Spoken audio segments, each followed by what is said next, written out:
Have you ever walked past someone and felt like the universe was trying to tell you something? That uncomfortable pull in your chest that makes you stop when everyone else keeps moving? Natalie Winters felt it that cold November morning, and what she saw in a homeless boy's hands would shatter everything she thought she knew about her past. This isn't just another story about charity or kindness. This is about a secret that had been hidden for 9 years, written in the scars of a child's palms. And I promise you, by the end of this story, you'll never look at a stranger the same way again. But before we dive in, if stories that restore your faith in humanity move you, hit that like button and subscribe, because what happens next will leave you speechless. Before we continue, please tell us where you're watching us from. We love seeing the reach of our stories.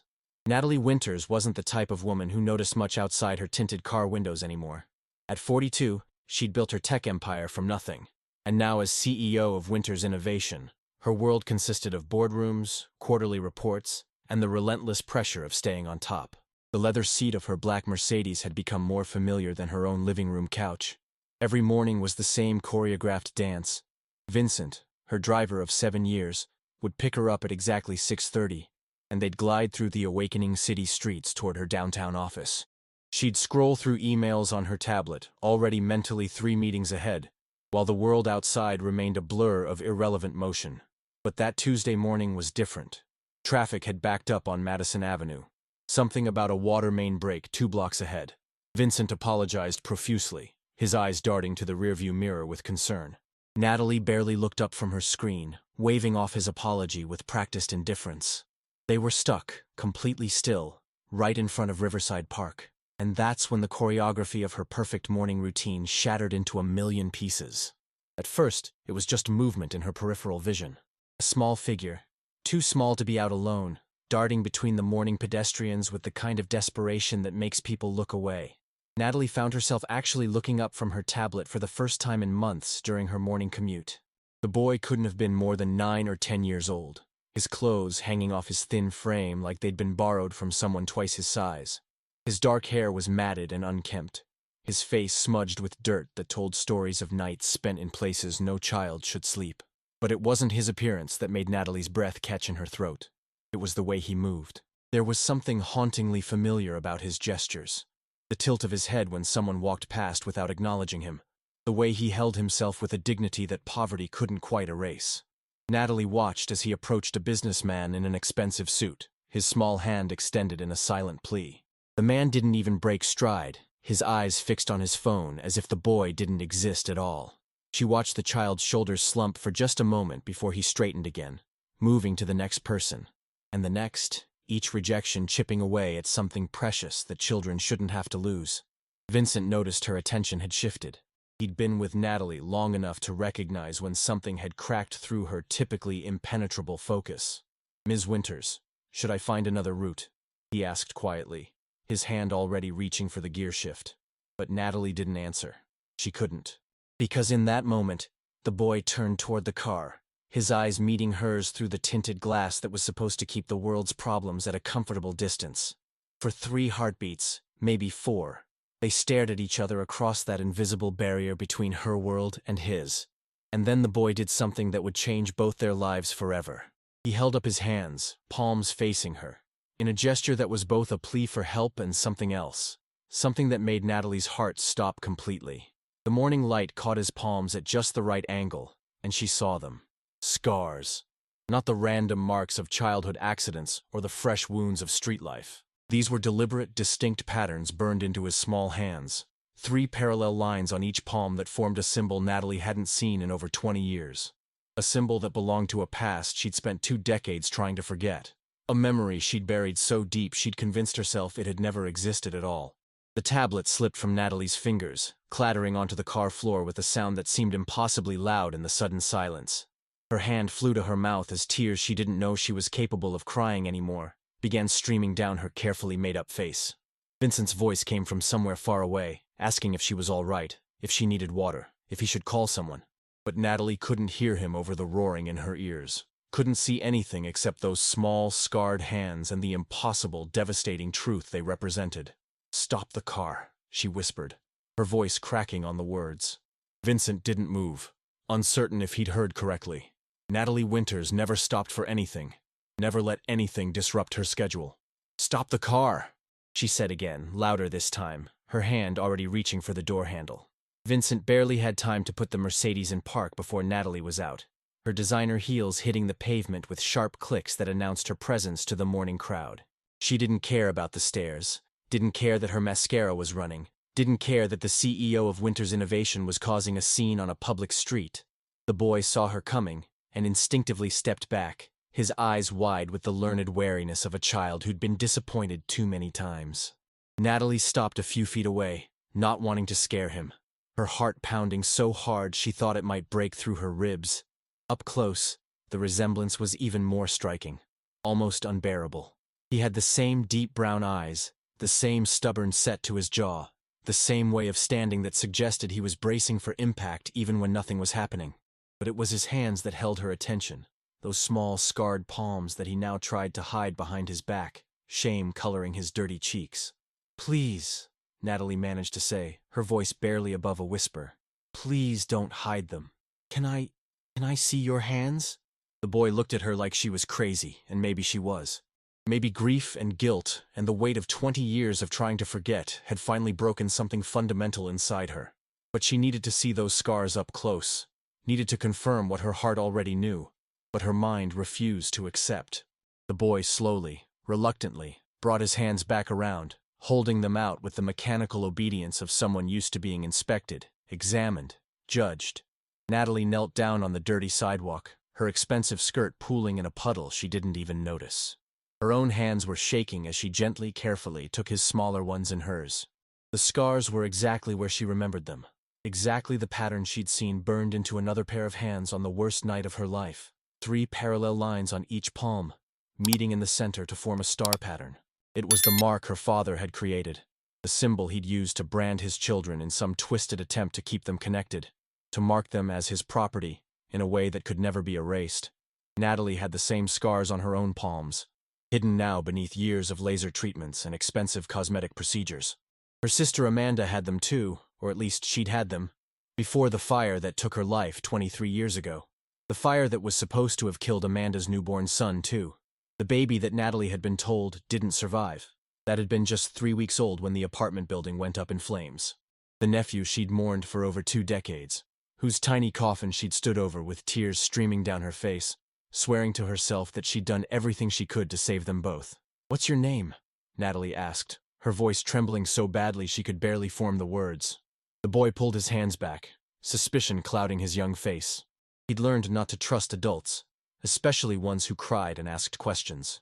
"Liam," he finally said, his voice rough from disuse, from too many cold nights and not enough food. "My name is Liam." And just like that, the last piece of the impossible puzzle clicked into place, because that was the name Amanda had chosen for her son, the name she'd whispered to Natalie in the hospital just days before the fire, her eyes shining with the fierce love only a new mother knows. Natalie couldn't breathe. The street around her spun in dizzying circles, the morning sounds of traffic and pedestrians fading into a distant roar. This couldn't be real. This couldn't be happening. Her nephew was dead. She'd been to his funeral. She'd watched them lower that tiny casket into the ground next to Amanda's.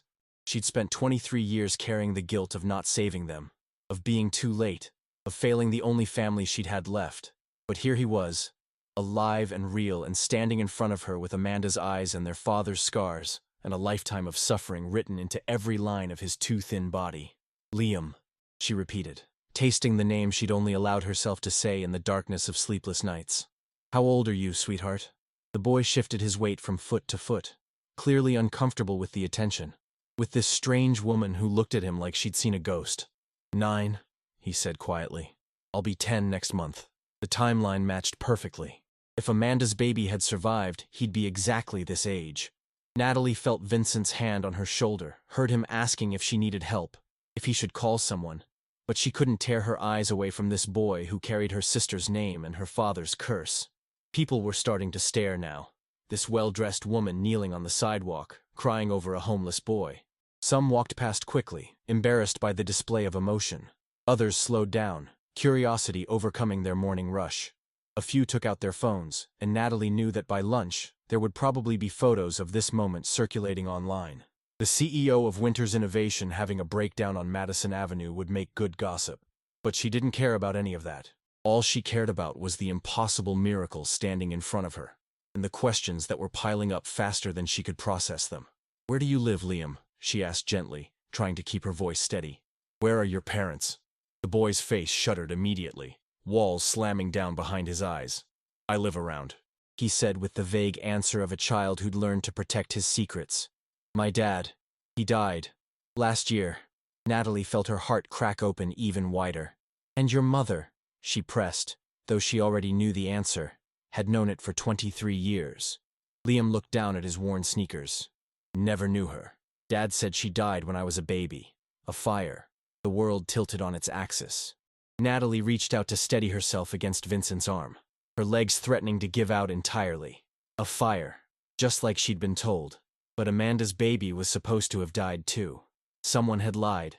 Someone had told her that both Amanda and her son had perished in that apartment fire, had shown her 2 death certificates, had let her bury an empty casket. But why? Who would do something so cruel? And how had Liam ended up on the streets, alone and scarred and begging for food, when Natalie had millions, when she would have given everything she owned to have saved her sister's child? "Liam, I need you to listen to me very carefully," Natalie said, taking both his hands again, holding them like they were the most precious things in the world. I think I might be your family. Your mother, she was my sister. Her name was Amanda." The boy stared at her blankly, processing this information with the careful skepticism of someone who'd heard too many empty promises. "I don't understand," he said finally. "Dad never said anything about family. He said it was just us." Natalie's mind was racing, trying to piece together a puzzle with half the pieces missing. Who was the man who'd raised Liam? How did he end up with Amanda's son? And those scars on Liam's hands, the ones that matched her own, how did they get there? Her father had died in prison 15 years ago, locked away for crimes that still made Natalie sick to think about. He couldn't have been the one to brand this child, but someone had. Someone had deliberately marked Liam with the same symbol that had marked Natalie and Amanda, connecting him to a legacy of pain that was supposed to have died with their father. "Vincent," Natalie called out, her voice taking on the commanding tone that had made her a successful CEO. "Cancel all my meetings for today. All of them." Vincent nodded immediately, already pulling out his phone. Natalie turned back to Liam, who was watching her with a mix of hope and fear that broke her heart all over again. "Liam, I know this is scary and confusing, and you have no reason to trust me, but I promise you, I'm going to figure out what happened, and I'm not going to let you spend another night on these streets."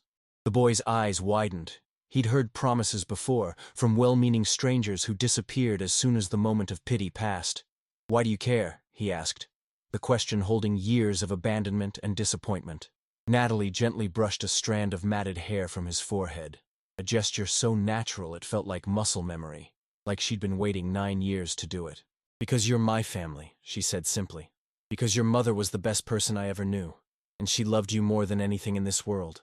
And because I've spent 23 years thinking you were dead, and now that I know you're alive, I'm never letting you go." She watched as Liam's tough exterior cracked just a little, saw the desperate want of a child who'd been alone too long warring with the survival instinct that told him not to trust anyone. "I'm hungry," he finally admitted, the words seeming to cost him something. Natalie smiled through her tears. "Then let's get you some food, and some clean clothes.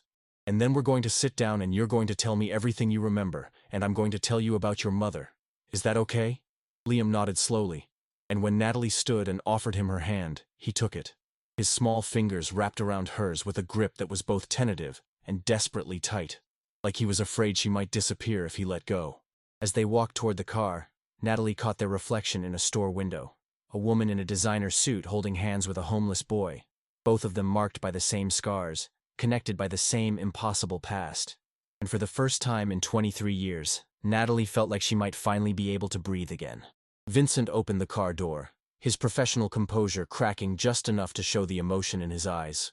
He'd been with Natalie long enough to know about Amanda, about the sister she'd lost and the guilt she carried. In all those years, he'd never seen her cry. Not once. But today, tears streamed freely down her face as she helped Liam into the back seat, buckling him in with shaking hands. The boy looked around the luxury interior with wide eyes, his fingers running over the soft leather like he couldn't quite believe it was real. As they pulled away from the curb, Natalie pulled out her phone and made the first call. Not to her office, not to her lawyers. She called Dr. Sarah Chen, a private investigator who'd helped her track down information about her father's crimes years ago. "Sarah, I need you to drop everything," Natalie said without preamble. "I need you to find out everything you can about a fire that happened 23 years ago in an apartment building on the south side. The official report said 2 people died, Amanda Winters and her infant son. But I'm sitting here with that son, very much alive. Someone lied to me, Sarah. Someone stole 9 years of this boy's life, and I need to know who and why." The investigation that followed would uncover truths that Natalie wasn't prepared for, secrets that had been buried deeper than she'd imagined possible. But in that moment, driving through the city with her nephew beside her, she made a promise to herself and to Amanda's memory. Whatever it took, however long it took, she would find out what really happened that night. She would discover who had taken Liam, who had scarred him with their father's mark, and why they'd let the world believe he was dead. And most importantly, she would give this boy the life Amanda had dreamed for him, the childhood he'd been robbed of, and the family he'd never known he had. Liam stared out the window as the city rolled past, his hand never leaving Natalie's. And though he didn't say it, couldn't say it yet, something in his chest that had been tight and scared for as long as he could remember started to loosen just a little. Maybe, just maybe, the woman with the tears in her eyes and the scars on her hands that matched his own was telling the truth. Maybe he wasn't alone anymore. Maybe, after 9 years of darkness, he'd finally found his way home. The first stop was a small diner 3 blocks from Natalie's office, a place she'd never been to despite passing it hundreds of times. It wasn't the kind of establishment that catered to CEOs with expense accounts, but it was warm and smelled like coffee and pancakes, and that was enough. Liam's eyes went wide when Natalie told him he could order anything he wanted. He stared at the menu like it was written in a foreign language, his finger tracing over the pictures of food with an almost reverent touch. "Have you eaten today?" Natalie asked gently. Liam shook his head, then seemed to reconsider. "Mrs. Kowalski gave me half a sandwich yesterday," he offered. "She's nice. Lives in the building where I sleep sometimes, in the basement." Natalie filed that information away, making a mental note to find this Mrs. Kowalski and thank her for whatever kindness she'd shown her nephew. When the waitress came, Liam ordered pancakes, eggs, bacon, toast, and orange juice, his voice barely above a whisper. Natalie ordered coffee she knew she wouldn't drink, and watched as this child, her sister's child, attacked the food when it arrived with the desperate efficiency of someone who never knew when the next meal might come. Between bites, Liam started to talk. The words came slowly at first, then faster, like a dam breaking after years of pressure. He told her about his father, Thomas, a man who'd worked construction jobs when he could find them and spent the rest of his time drinking away whatever money they had. Thomas had never been cruel. Liam insisted with the loyalty of a child defending the only parent he'd known. But he'd never been particularly warm either. They'd moved around a lot, never staying in one place long enough for Liam to make friends or go to school regularly. "Dad always said we had to keep moving," Liam explained, syrup dripping down his chin. "Said there were people looking for us. Bad people who wanted to hurt us because of something that happened a long time ago." Natalie felt ice water run through her veins. Someone had been looking for them. Someone had known Liam was alive. "Did your father ever say who these people were?" she asked, trying to keep her voice casual. Liam shrugged. "Just said they were from before I was born, from when my mom died." The pieces were starting to come together, forming a picture that made Natalie's stomach turn. Thomas, whoever he was, had taken Liam from that fire, had raised him in hiding, constantly moving, always afraid of being found. But why? What could possibly motivate someone to steal a baby from a burning building, fake his death, and then spend 9 years running? And those scars on Liam's hands, the ones that had drawn Natalie's attention in the first place, when had those appeared? "Liam," Natalie said carefully, "those marks on your hands, do you remember how you got them?" The boy's face went pale, his fork stopping halfway to his mouth. For a long moment, Natalie thought he wouldn't answer. Then, in a voice so small she almost couldn't hear it, he said, "Dad did it. When I was little, maybe 6 or 7. He said it was important, that it was the only way to keep me safe. He had this metal thing, shaped like a star, and he heated it up on the stove." Natalie's vision blurred with rage and grief. Someone had deliberately branded this child with the same mark their grandfather had used, had burned those symbols into his innocent skin and called it protection. She reached across the table and took Liam's hands again, her thumbs gently tracing the raised scars. "I'm so sorry," she whispered. "I'm so sorry that happened to you. But I promise you, Liam, no one is ever going to hurt you like that again." After breakfast, they went to a department store. Liam had never been in a place like this.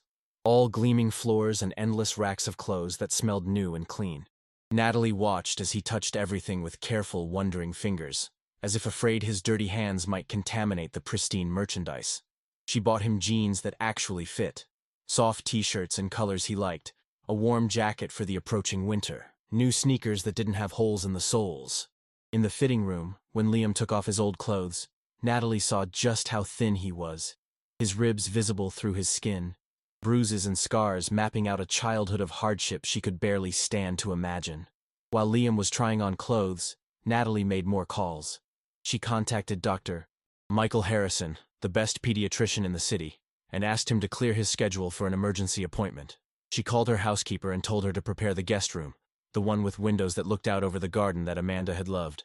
She called her lawyer and started the process of emergency guardianship paperwork. With each call, each arrangement, Liam's new life was taking shape. But there was one call she was dreading, one conversation she knew she had to have, but couldn't quite bring herself to start. She needed to call the police, needed to report what she'd found, needed to let them investigate how a boy who'd been declared dead 9 years ago was walking around alive. But something held her back, some instinct that said once she involved the authorities, once this became official, she might lose control of the situation. She might lose Liam again before she'd barely found him. So she decided to wait, just for a little while, just until she had more answers, just until she could be absolutely sure that whoever had taken him, whoever had branded him and hidden him and let him end up on the streets, couldn't take him away again. When they left the store, Liam was transformed. In his new clothes, clean and fed, he looked like any other 9-year-old boy. But his eyes still carried that wariness, that expectation of disappointment that no amount of shopping could erase. In the car, he pressed his face against the window, watching the city pass by with an intensity that suggested he was memorizing escape routes, planning for the moment when this dream would end, and he'd find himself back on the streets again. "Liam," Natalie said softly, "I'm taking you to my home. You're going to have your own room, your own bed, your own space. And tomorrow we're going to go see a doctor, just to make sure you're healthy. Is that okay?" Liam turned to look at her, and in his eyes, she saw a question he was too afraid to ask out loud. So she answered it anyway. "This isn't temporary," she said firmly.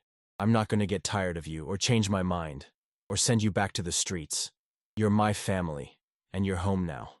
For good." The boy's lower lip trembled, and for the first time since she'd found him, he let himself cry. Not the silent tears of someone used to suffering alone, but the deep, body-shaking sobs of a child who'd been holding it together for far too long. Natalie unbuckled her seatbelt and pulled him into her arms, holding him as he fell apart, whispering promises into his hair that she swore on Amanda's grave she would keep.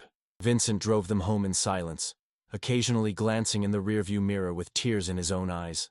Natalie's penthouse apartment was everything Liam's life had never been. Warm, clean, safe, filled with soft furniture and thick carpets and windows that let in so much light, it seemed impossible that darkness could exist anywhere. Mrs. Martinez, the housekeeper, greeted them at the door with a grandmother's knowing smile, taking in Liam's red-rimmed eyes and Natalie's fierce protective posture without comment. She'd prepared the guest room exactly as Natalie had requested, with fresh sheets that smelled like lavender and a collection of books on the nightstand that ranged from children's classics to adventure stories. Liam stood in the doorway of what Natalie told him was his room, unable to move, unable to process that this space, this beautiful, clean, safe space, was meant for him. "You can change anything you want," Natalie said. "Paint the walls a different color, get different furniture, whatever makes you comfortable. This is your room, Liam. Yours." He walked in slowly, his fingers trailing along the dresser, the bookshelf, the soft comforter on the bed.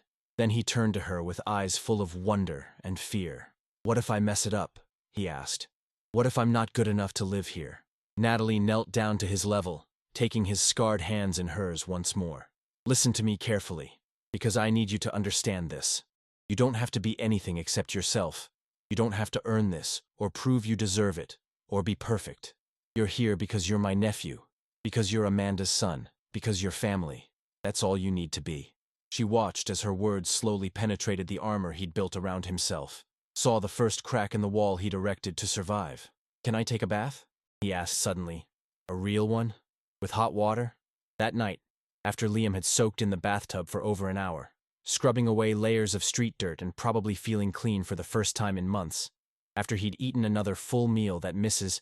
Martinez had prepared with enough food to feed 4 people, after he'd finally fallen asleep in his new bed with fresh pajamas and a full stomach, Natalie sat in her living room with a glass of wine she didn't touch and stared at her phone. Dr. Chen had sent over the preliminary findings from her investigation into the fire. What Natalie read made her blood run cold.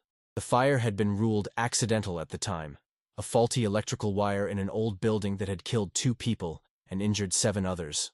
Amanda and her baby had been in apartment 3B, and according to the fire report, both bodies had been found in the bedroom, overcome by smoke inhalation before the flames reached them.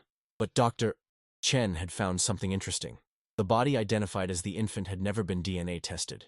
In 2002, such testing wasn't standard procedure for obvious cases, and with the building super-identifying the bodies and Amanda's estranged boyfriend Thomas claiming them, no one had questioned it.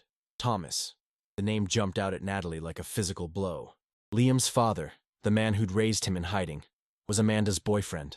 The same Thomas who'd claimed the bodies, who'd arranged the funeral, who'd stood next to Natalie at the graveside with appropriate grief on his face, while holding the very baby they were supposedly burying. The same Thomas who'd then disappeared, taking Liam with him, letting everyone believe the child was dead. But why? What possible reason could he have had for such an elaborate deception? Dr. Chen's report continued. Thomas Reeves had a criminal record, petty theft, fraud, even a stint in juvenile detention for assault. He'd met Amanda at a support group for families of abuse victims, which was where Amanda had gone after finally escaping their father's control. On paper, Thomas had seemed like a fellow survivor, someone who understood the trauma Amanda carried. But Dr. Chen had uncovered something else. Thomas had known their father, had worked for him, briefly, years before meeting Amanda. It wasn't a coincidence. It was a plan. Natalie's hands shook as she read the next part. Their father, Robert Winters, had been a loan shark and extortionist before his arrest, running a small but vicious criminal operation in the South Side. He'd branded his own children as a way to mark them, to ensure they could never truly escape him, to remind them they belonged to him. When Amanda got pregnant and tried to leave, tried to build a normal life away from his influence, Robert had been furious. He'd threatened her, told her the baby would never really be hers, that blood would tell. And then, conveniently, Robert had gone to prison just weeks before the fire.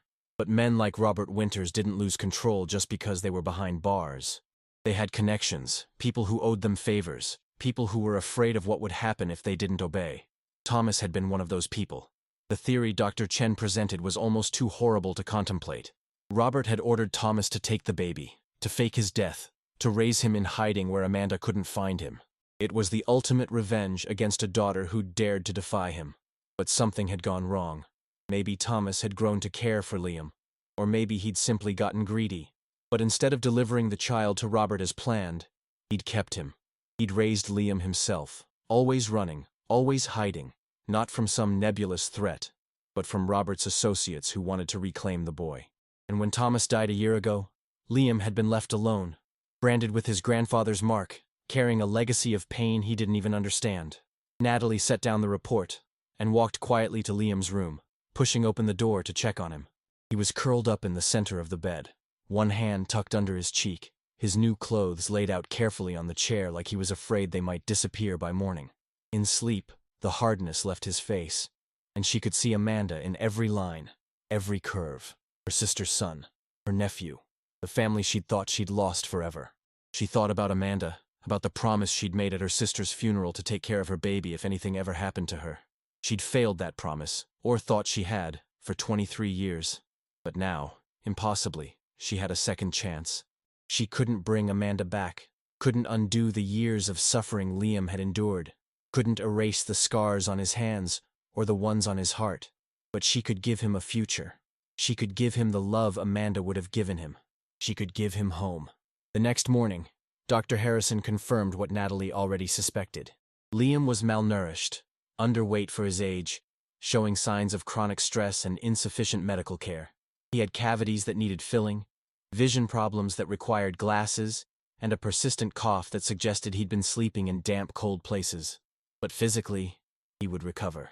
With proper nutrition, medical care, and time, his body would heal. The emotional scars would take longer.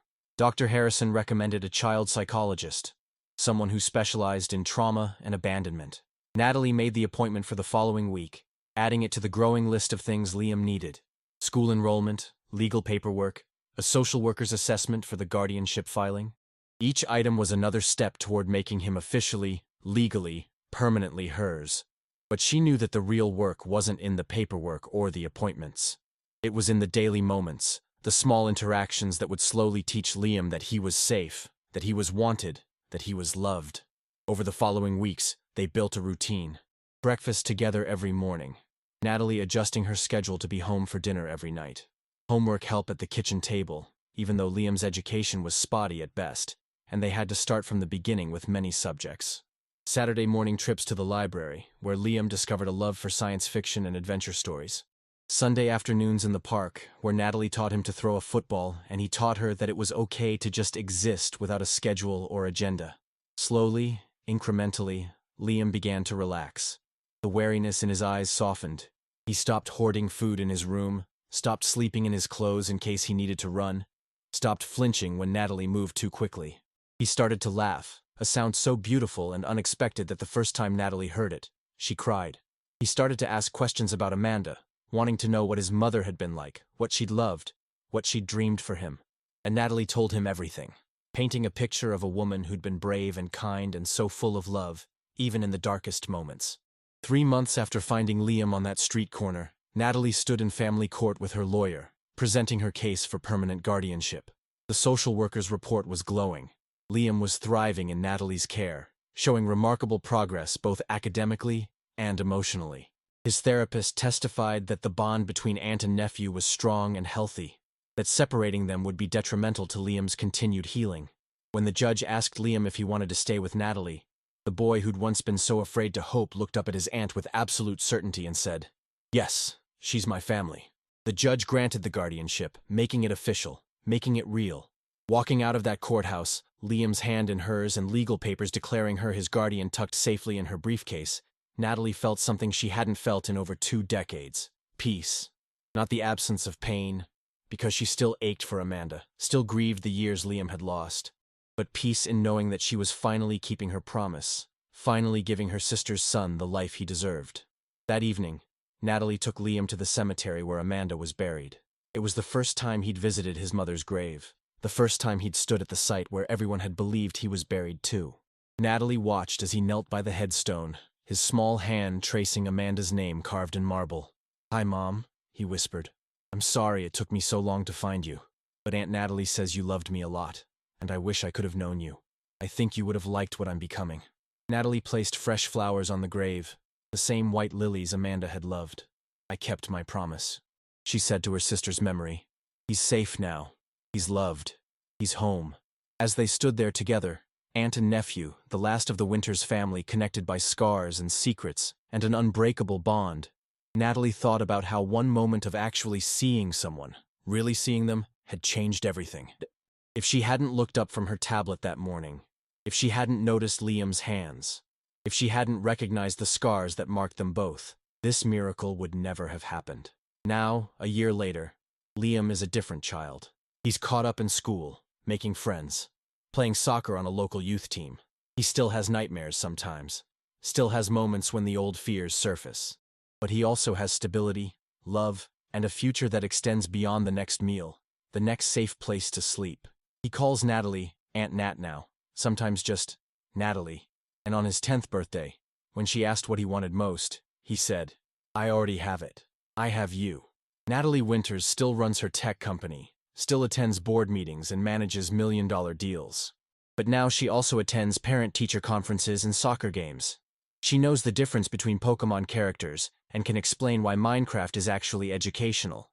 She's learned that being a CEO prepared her for many things, but nothing could have prepared her for the fierce, overwhelming love she feels for this boy who came into her life through tragedy and miracle. The scars on their hands are still there, permanent reminders of the pain that once defined their family. But now, when Liam holds Natalie's hand, when their matching scars press together, it means something different. Not ownership or control or pain, but connection, family, love. The kind that survives fires and lies and years of separation. The kind that brings a CEO to her knees on a dirty sidewalk. The kind that changes everything. If you found this story touching, if it reminded you that miracles can happen when we actually see the people around us, I need you to do something for me. Hit that like button, share this video with someone who needs to hear it, and subscribe to this channel because there are so many more stories of hope and redemption waiting to be told. And here's my question for you. Have you ever had a moment where you almost walked past something important? A moment where you felt that pull to stop and look closer? Tell me about it in the comments below, because sometimes those moments change everything. Sometimes they bring us exactly what we've been missing, even when we didn't know we were looking for it.